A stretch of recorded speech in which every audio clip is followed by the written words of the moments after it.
Sahabat-sahabat Kristus, salam jumpa dalam acara Sabtu, Sarapan Bersama Tuhan.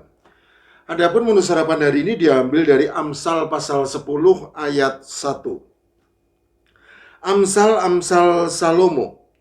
Anak yang bijak mendatangkan sukacita kepada ayahnya, tetapi anak yang bebal adalah kedukaan bagi ibunya. Amsal Salomo. Amsal Salomo umumnya pendek, namun kata-katanya mudah dimengerti dan sangat berbobot karena disimpulkan dari suatu pengalaman hidup yang panjang.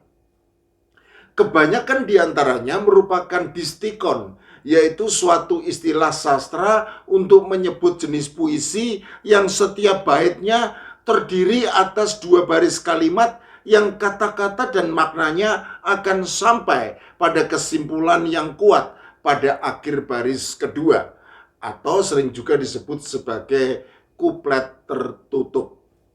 Meskipun demikian, bait-bait tersebut jarang ada kaitannya satu dengan yang lain, sehingga setiap amsal lebih cocok berdiri sendiri. Dalam teks yang menjadi menu sarapan hari ini, Salomo tanpa ragu menyatakan sikap yang berbeda dari ayah dan ibu terhadap karakter seorang anak, yang boleh dikatakan sejatinya merupakan hasil didikan mereka berdua sebagai orang tua. Apabila didikan tersebut berhasil membuat anak menjadi bijak, maka kebanggaan dan sukacita yang lebih besar menjadi milik dari sang ayah. Tetapi apabila didikan tersebut ternyata gagal dan justru membuat anak menjadi bebal, maka kedukaan yang lebih besar menjadi milik dari sang ibu.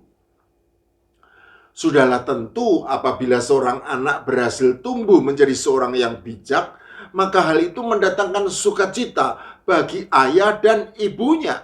Tetapi sukacita yang lebih besar akan menjadi milik dari sang ayah. Karena dalam sistem patriarkat yang dianut oleh bangsa Israel, maka peran seorang ayah yang jauh lebih besar dan sangat menentukan layak mendapat apresiasi yang jauh lebih besar. Sebaliknya, apabila kegagalan terjadi dan seorang anak tumbuh menjadi seorang yang bebal, maka hal itu tentu juga mendatangkan kedukaan bagi ayah dan ibunya. Tetapi kedukaan yang lebih besar akan jadi milik dari sang ibu, karena dialah yang mengandung serta melahirkan, sehingga ikatan batin yang jauh lebih kuat akan terbentuk, dan sebagai akibatnya luka yang timbul akan menganga jauh lebih besar.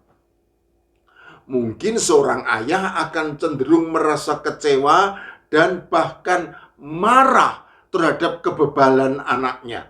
Namun seorang ibu yang memiliki ikatan batin yang jauh lebih kuat dengan anaknya akan cenderung merasa sedih dan berduka sambil terus berharap supaya anak yang sangat dikasihnya itu bisa kembali ke jalan yang benar dan menjadi anak yang bijak. Ikatan batin seorang ibu dengan anaknya memang jauh lebih kuat daripada ikatan apapun, terutama kepada anak laki-lakinya. Itulah sebabnya lazimnya seorang anak laki-laki jauh lebih dekat dengan ibunya daripada dengan ayahnya. Dan itulah yang terjadi pada diri saya. Entah mengapa, terkadang saya rindu pada ibu. Rindu pada ibu yang sudah lama tiada, karena sudah bersama Tuhan di surga. Rindu akan kasih sayangnya, rindu akan senyum dan sukacitanya, rindu akan teguran dan nasihatnya, rindu akan masakannya, rindu akan segalanya. Sungguh, entah mengapa, terkadang saya rindu pada ibu yang sudah lama tiada. Sama seperti tembang lagu yang dinyanyikan oleh Anmes Kamaling berjudul Hanya Rindu.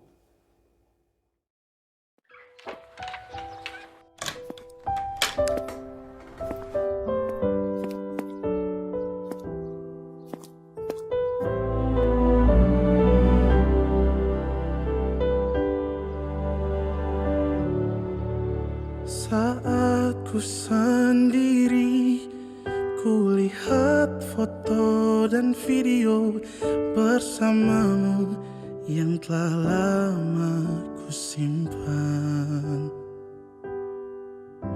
Hancur hati ini melihat semua gambar diri yang tak bisa ku ulang kembali.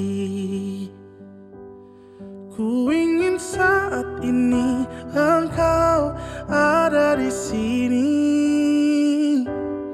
tertawa bersamaku seperti dulu lagi.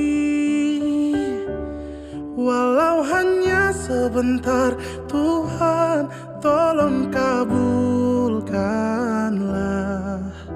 Bukannya diri ini tak terima kenyataan, hati ini hanya rindu.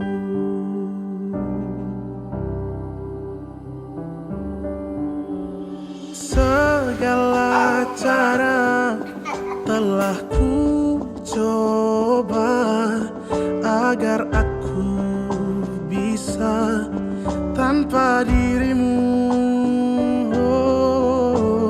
Namun semua berbeda, sulit ku menghapus kenangan bersamamu.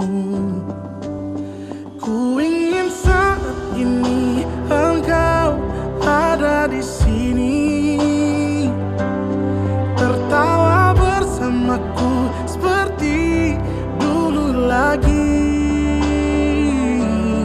Walau hanya sebentar, Tuhan tolong kabulkanlah. Bukan diri ini tak terima kenyataan, hati ini hanya rindu.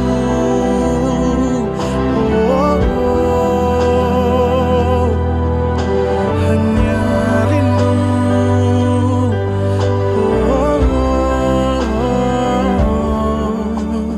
Masakan mama yang paling juara. I love you, mom. I love you.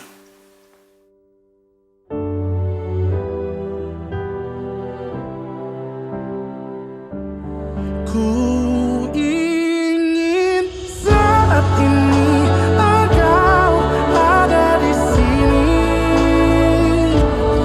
tertawa bersamaku seperti dulu lagi.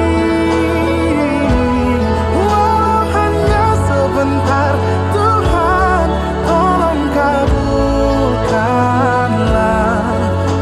Bukannya diri ini tak terima kenyataan. Oh, bukannya diri ini tak terima kenyataan, hati ini hanya rindu. Oh, hati ini hanya rindu.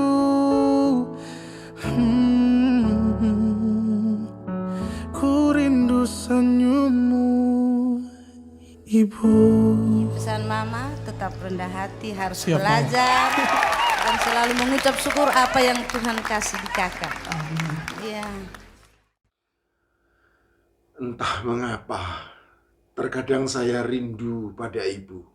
Rindu pada ibu yang sudah lama tiada, karena sudah bersama Tuhan di surga. Sungguh, entah mengapa, terkadang saya rindu pada ibu.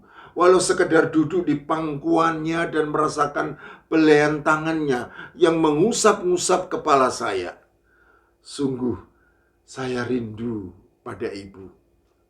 Saya masih ingat hal-hal menarik yang sangat berkesan di hati saya tentang ibu. Misalnya, ketika saya masih bekerja di sebuah perusahaan, setiap jam makan siang saat rindu makanan tertentu, masakan ibu, maka saya memutuskan untuk pulang ke rumah. Dan ternyata ibu memang sedang masak makanan yang saya harapkan. Padahal saya tidak memintanya. Itulah yang disebut ikatan batin. Ikatan batin seorang ibu dengan anak laki-lakinya. Contoh yang lainnya, ketika saya sedang berbeban berat dan mengalami masalah yang menekan batin, maka ibu saya seakan-akan memahami hal tersebut dan memberi penghiburan dengan kasihnya yang sangat melegakan hati. Padahal saya sama sekali tidak pernah mengutarakan hal tersebut kepadanya atau kepada siapapun. Itulah yang disebut ikatan batin. Ikatan batin seorang ibu dengan anak laki-lakinya. Saya juga ingat akan kasih ibu yang sangat besar kepada kami, anak-anaknya. Sebagai seorang anak dari 7 bersaudara yang dibesarkan di tengah keluarga miskin, saya jarang melihat ibu saya makan semata-mata supaya anak-anaknya bisa makan setiap hari. Begitulah besarnya kasih ibu saya. Saya juga ingat betapa sedihnya ibu ketika anak-anaknya sakit dan sangat menderita karenanya. Seakan-akan ia rela menggantikan posisi anak-anaknya untuk menanggung derita rasa sakitnya. Begitulah besarnya kasih ibu saya. Ibu, takkan pernah pupus ingatanku akan kasih-Mu yang begitu besar di dalam hidupku. Dan takkan pernah cukup balasan kasihku kepadamu, meskipun tidak pernah kau harap itu dariku. Selanjutnya, hanya inilah yang akan saya lakukan sebagai anak laki-lakimu. Hidup dengan bijak, sesuai dengan kebenaran firman Tuhan, supaya sejarah mencatat diriku sebagai anak laki-lakimu yang bijak dan bukan sebagai anak laki-lakimu yang bebal. Kiranya Allah Roh Kudus memampukan saya untuk menjadi anak yang bijak. Amin.